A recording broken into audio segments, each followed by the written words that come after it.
रात के 2 बज रहे थे। फ़ोन की रिंग बजती है।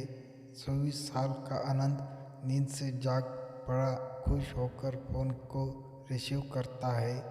खुश इसलिए होता है क्योंकि उसकी नई नई गर्लफ्रेंड बिना टाइम देके कभी भी उसको फ़ोन कर देती है। फ़ोन की दूसरी तरफ से आवाज़ आती है, जन्मदिन मुबारक हो बेटा। आज मेरा बेटा पूरे 26 साल का हो गया है। मैं बहुत खुश हूँ। माँ की आवाज़ सुनते ही आनंद के चेहरे के एक्सप्रेशन बदल जाते हैं।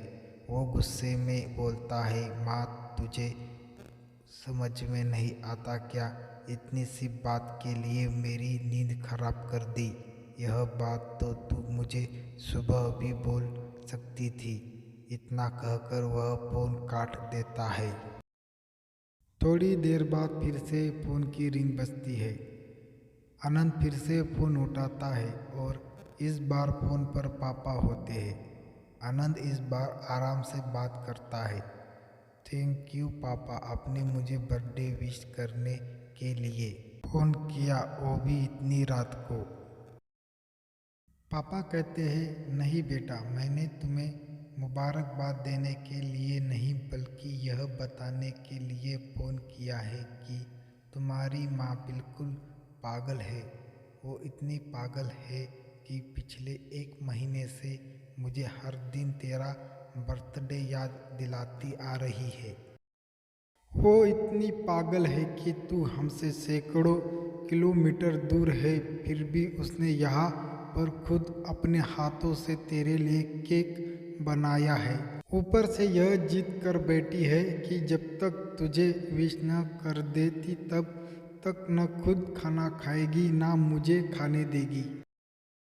अनंत सब ध्यान से सुन रहा था और उसे यह महसूस भी हो रहा था कि उसने अपनी माँ को फॉर ग्रेटेड ले लिया था।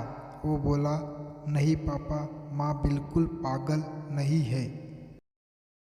पापा कहते हैं, नहीं बेटा, तू अपनी माँ के पागलपन को नहीं जानता है। जानता हूँ, वो तो 26 साल पहले ही पागल हो गई थी। जब डॉक्टर ने उसे कहा था यह तो हम बच्चे को बचा सकते हैं या आपको, उसने बिना 1 सेकंड भी सोचे बच्चे को बचाने का फैसला ले लिया और मुझे भी कसम देकर उस फॉर्म पर साइन करने के लिए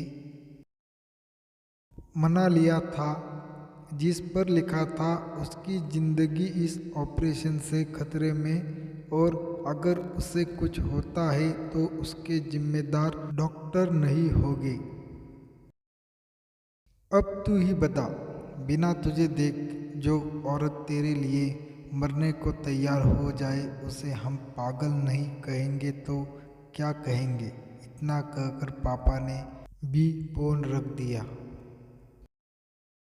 आनंद ने भी अब यह महसूस किया था कि वो जो कर रहा था वो भूल नहीं, गुनाह था।